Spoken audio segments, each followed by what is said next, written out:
Okay, let me first share my screen on chapter 1.3. Okay, the notes are all available in eFuture, so you can click on that. Also, please sign in attendance. Anyway, okay, so 1.3 is the booting concept. All right, so we have a few types of booting concept that we need to understand. You can have a system, a computer system that runs only on one operating system, which is the normal case. Okay, the normal scenario is you have one machine runs on one operating system. However, you can also have dual operating system, two types of operating system running on the same machine. This is able to be done, but usually it's only between Windows operating system and another Windows operating system, or Linux and Linux, a different version, Linux and Unix, for example, or maybe Windows and Linux, yes, but you cannot have Windows and Mac operating system running at the same machine, because Mac operating system runs on a different set of attributes, components, so it does not work in a dual booting system. Okay, so what do I mean by multiple OS booting process? A multiple OS booting process means you have two or even more operating systems running in the same machine, but in one time you can only run one operating system. So why would you want to have two or more operating systems running in the computer system? Simply because each operating system has their own efficiency, has their own capability. So if you are doing, let's say you are doing graphics operation, okay, you're doing a lot of graphics, then you will need to run a particular type of operating system that gives you that is able to be processed more efficiently as compared to the others. Okay, let's go on. So what is the booting? What does it mean by booting? So booting means you start the PC, okay, or you reset the PC, or you restart the PC.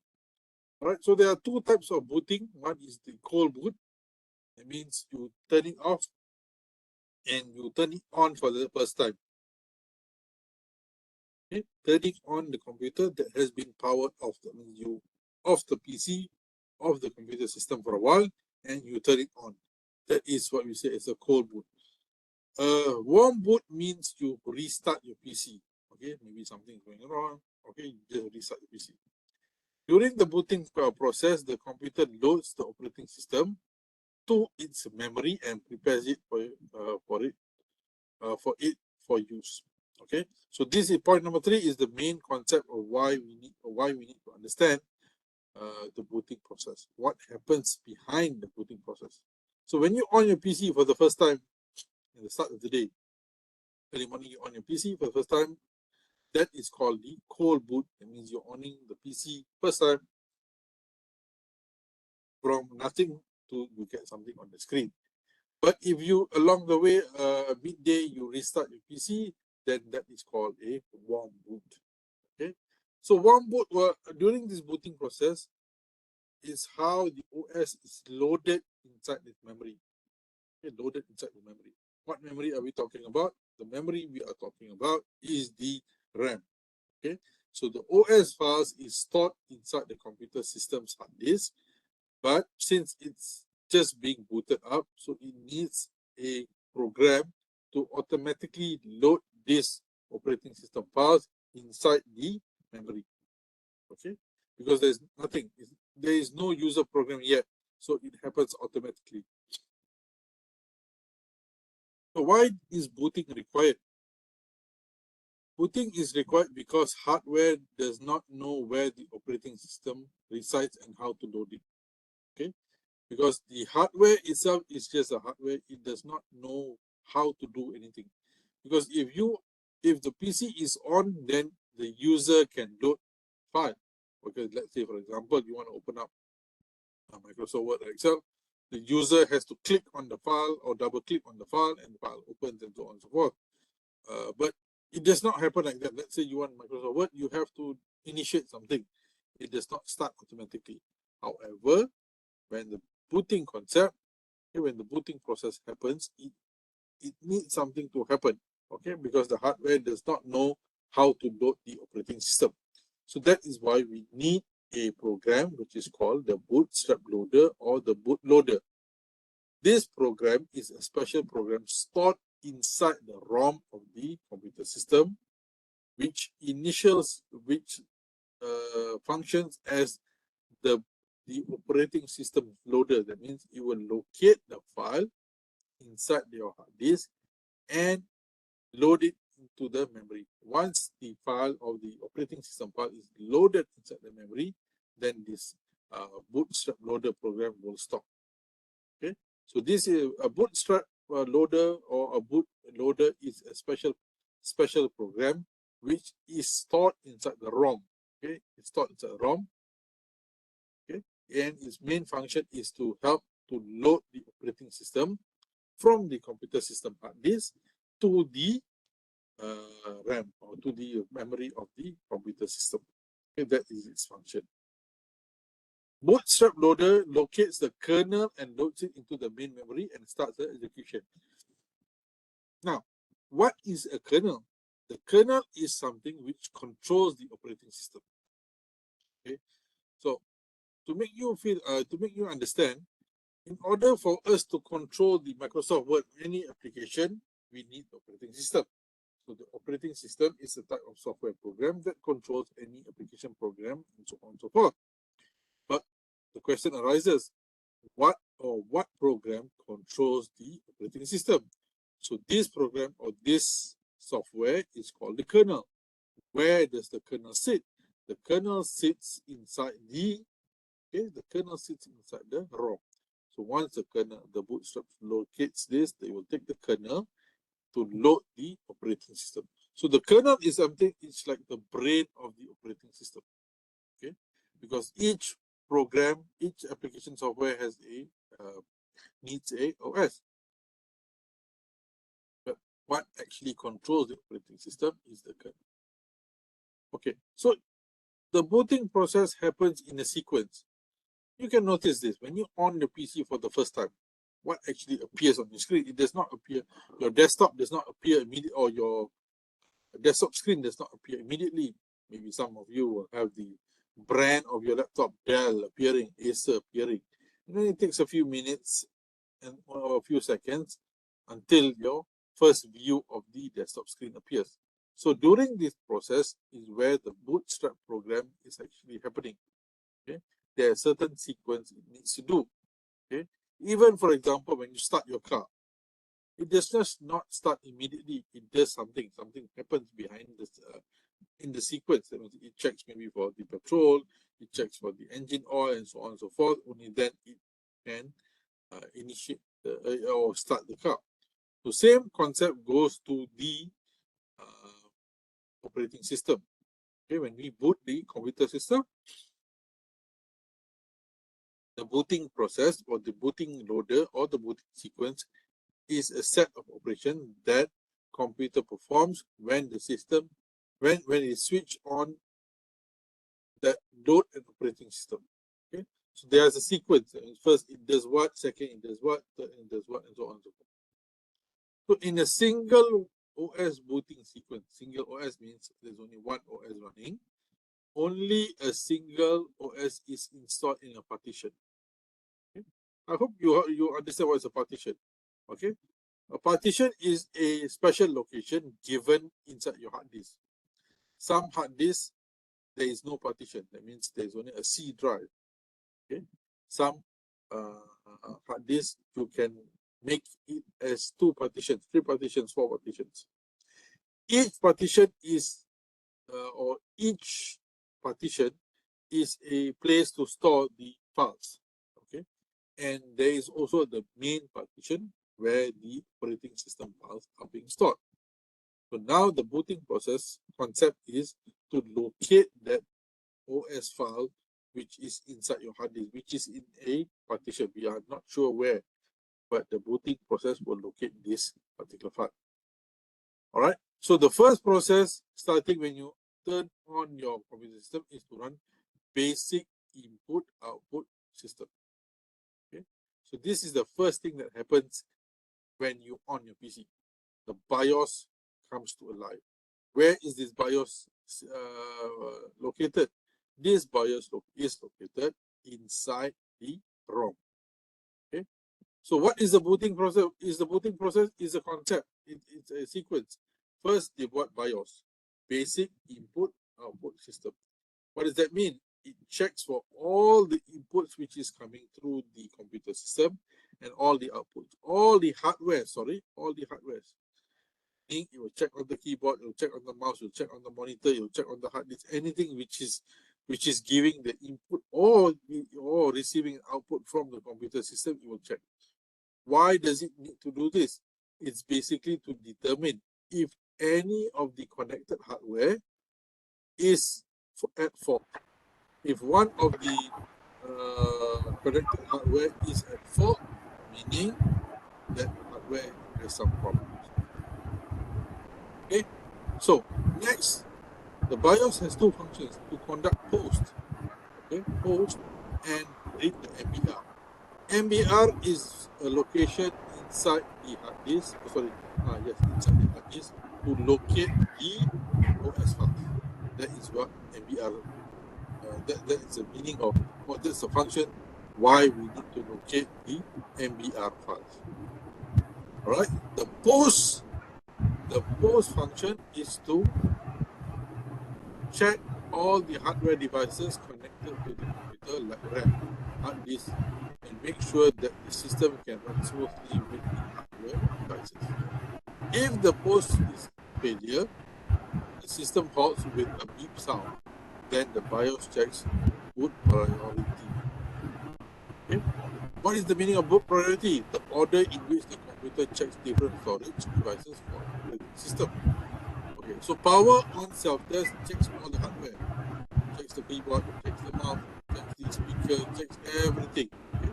Checks everything in making sure that these hardwares are working fine.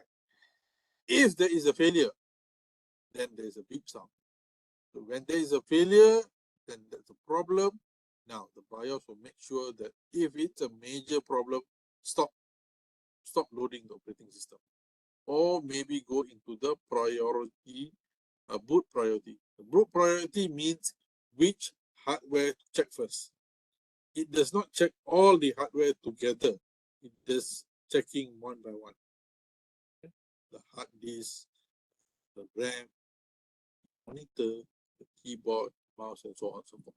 So that is the boot priority check. Next, it also looks at the MBR, as I mentioned.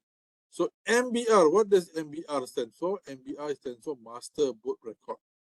So what is the Master Boot Record? Master Boot Record is a location inside your hard disk, and in this location is where the operating system is being stored. Okay, is being stored. Okay, so how does that work? How does it work? Okay, first the BIOS program. There's a BIOS program. So mula-mula BIOS tu buat post test, POST. It checks all the hardwares which are connected to the computer system. Okay, everything is working fine. Next, it moves to the next process, which is to locate the Master Boot Record, MBR. Dalam Master Boot Record ni ada file operating system. That is the second function.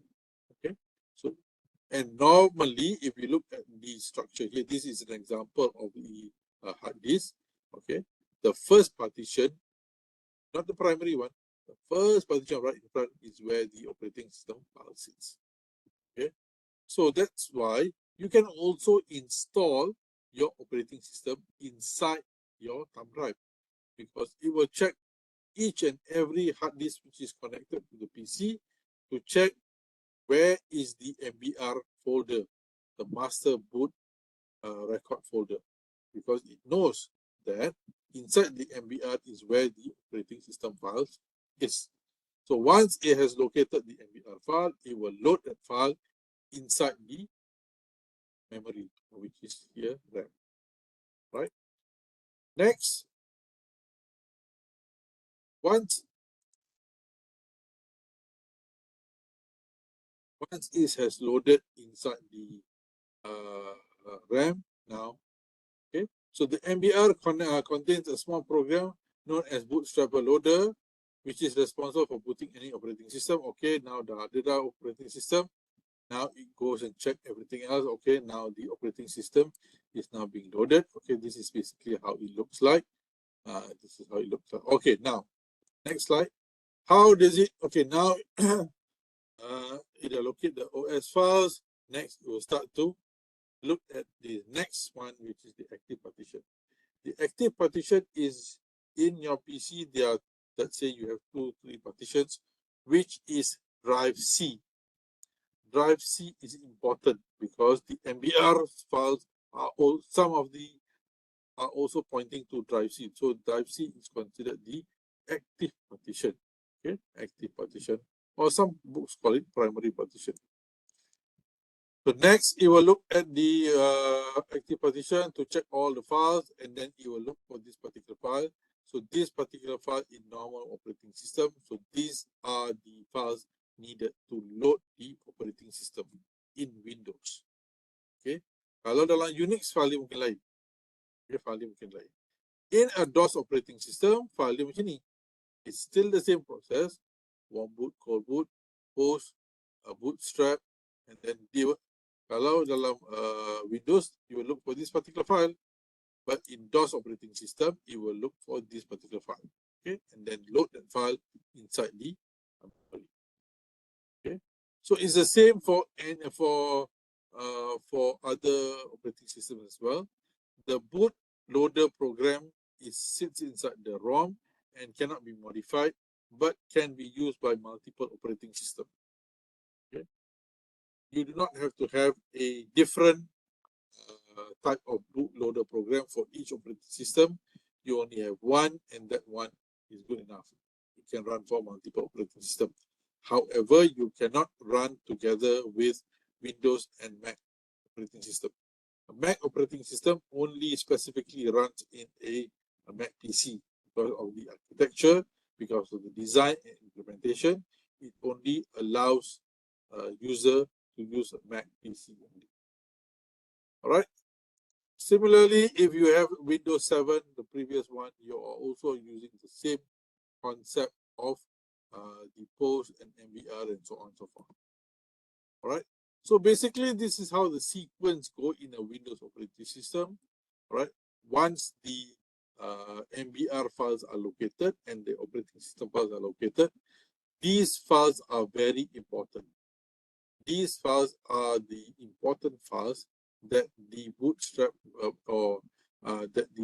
will load into the memory. And where are these files kept? These files are kept in the MBR location inside your hard disk. So these files will initiate the loading of the operating system. Okay. Kalau you don't have the bootstrap program, how are you going to activate this file?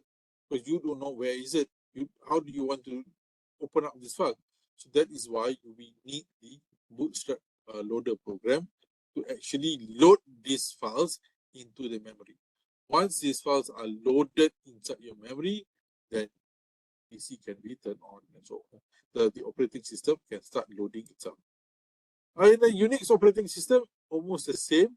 It does the post test, okay, but the boot file, okay, the boot files are called grub or lilo, okay. This is only used by the Linux bootloader program, okay. It's almost similar. All right, so this is how basically from the Linux operating system, from in power up, there's the bootstrap. It locates the kernel and initiate this init is a specific file or specific condition whereby the operating system has been loaded inside the memory. Okay. The main idea of the booting process or booting concept is to load the operating system files inside the memory. So these are the files as compared to Tadi you have Windows operating system in the files. In Linux operating system, we have these files. C50 start kernel, init main, C423. These are the files needed to run the operating system in a Linux operating system. Okay, so these are the files.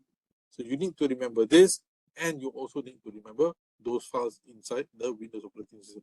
You had the NTDIR file and all. So there are 4 files there. And here you have 1, 2, 3, 4, 5, 6 files that you need to load in the Linux operating system. So 4 files in Windows operating system and another 6 in the Linux operating system. Okay. So these are other bootloader programs. Yes, some other machines have a different name for it, but basically it does almost the same thing. Right. Now let's just look at partition. What does partition mean? So partition means you segregate segregate your hard disk into several sublocations. As you can see here, this is a hard disk, and right at the top start here you have the MBR. So this MBR is where the operating system file sits, or it's just merely what we say as a partition table. What is a partition table? A partition table is just a set of instructions to tell the boot program where the files are being stored. It's like an indexing in the library. You just go to the library. For example, when you go to the library, let's say you are looking for a particular book, okay, a particular book, you don't expect yourself to go to each row, each floor to check to look for a book. You maybe you will go to the computer there and provided by the library and search for that file. And once you get that particular file or book, then you go up to level 3 and so on to get the file or book. So similarly, it's the same thing working in the partition. So you have the MBR here right at the top, and you have the primary partitions. Primary partitions are the important partitions where the most of the other operating systems files are kept, and important document files are being stored, as compared to the logical partitions, which are also sometimes called the extended partition. In this partition, there are no operating system files at all. Okay, so are these logical and primary partitions in 2 different places? No, they are in the same hard disk, but divided into several sublocations, divided into 2. And one is primary, one is logical.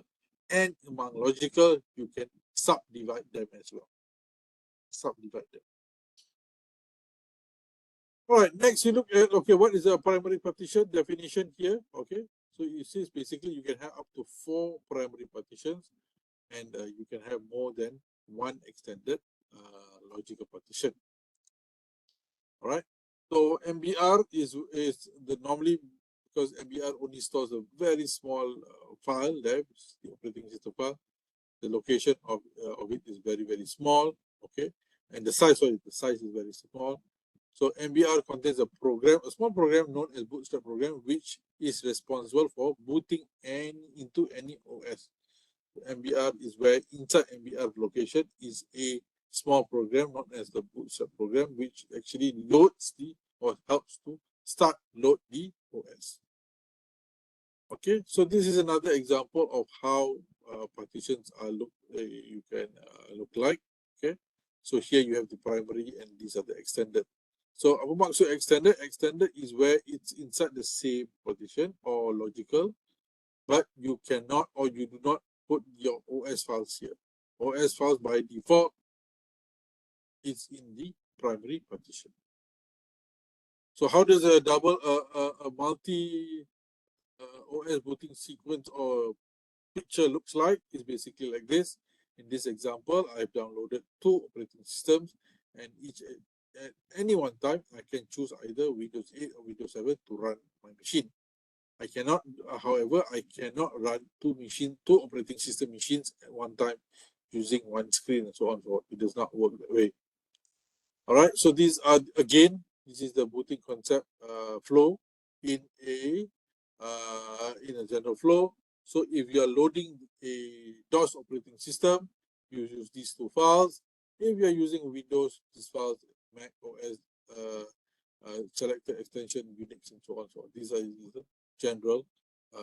It's just a general. What you call that? A general flow lah. All right. So these are also again. These are also the general flows of loading Microsoft operating system in the booting sequence concept. Okay. Again, this is non-Microsoft way. Non-Microsoft way is besides the Windows operating system, we can also load a Linux or Unix operating system. And this is the sequence. Okay, again, another short chapter, 1.3. Okay, I won't take much of your time because this is a very short chapter, and we have done this chapter 1.3. Okay, all right. So thank you so much. If you have any questions, please raise your hand to ask any questions if you have. Okay. Today will be your last class because on Thursday I have something on. So I will not see you this Thursday. Tomorrow I will see group 3B and 3B. But for 3A, your class on Thursday is postponed until after Hari Raya. But tomorrow I will see my 3B class. Okay, I'll see my 3B class. For 3A, today is your last class. I won't see you back on Thursday. I'll see you face to face as usual after the Raya holidays. All right. If you have any questions, please free to answer to ask. If you have any questions on the chat box, or you can just raise your hand. If you don't have any questions, please, if you have any questions, please free to WhatsApp me or anything. And inshallah, that's all for today. And I will see you back again face to face, inshallah, after Raya holidays. Thank you so much. Assalamu alaikum warahmatullahi wabarakatuh.